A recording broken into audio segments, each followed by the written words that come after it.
Əmək Məcəlləsinə təklif edilən dəyişikliklərə əsasən istirahət, səsvermə, iş günü hesab edilməyən bayram günləri və ümumxalq hüzn günü görülən işə görə əmək haqqı ödənilən zaman yalnız gündəlik deyil, saatlıq tarif maaşı da nəzərə alınacaq.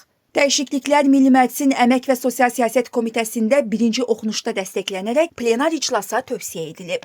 Teleqraf xəbər verir ki, bu sözləri iqtisadçı alim deputat Vüqar Bayramov qeyd edib. Stat. Belə ki, həmin günlərdə əməyin vaxtamuz ödənilmə sistemində gündəlik və saatlıq tarif maaşının 2 mislindən, əməyin işəmuz ödənilmə sistemində 2 qat işəmuz qiymətlərində və aylıq maaş alan işçilərə aylıq iş vaxtı norması çərçivəsində görülmüşsə, maaşdan əlavə gündəlik və saatlıq vəzifə maaşı məbləğindən aşağı olmamaqla, əgər iş aylıq iş vaxtı normasından artıq vaxtda görülmüşsə, maaşdan əlavə gündəlik və saatlıq vəzifə maaşının 2 qat məbləğindən aşağı olmamaqla əmək haqqı ödəniləcək.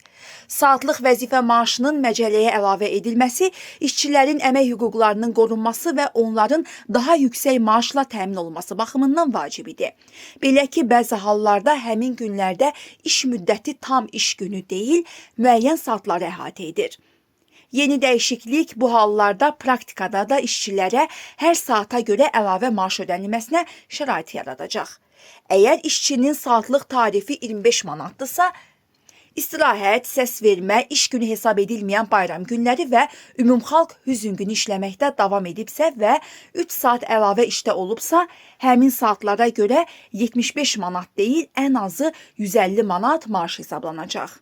Digər tərəfdən Azərbaycanda saatlıq iş rejiminə keçidin müzakirə olunduğunu nəzərə alsaq, bu maaş ödənişlərinin beynəlxalq standartlara uyğunlaşmasına imkan verəcək. O bildirib. Statın sonu.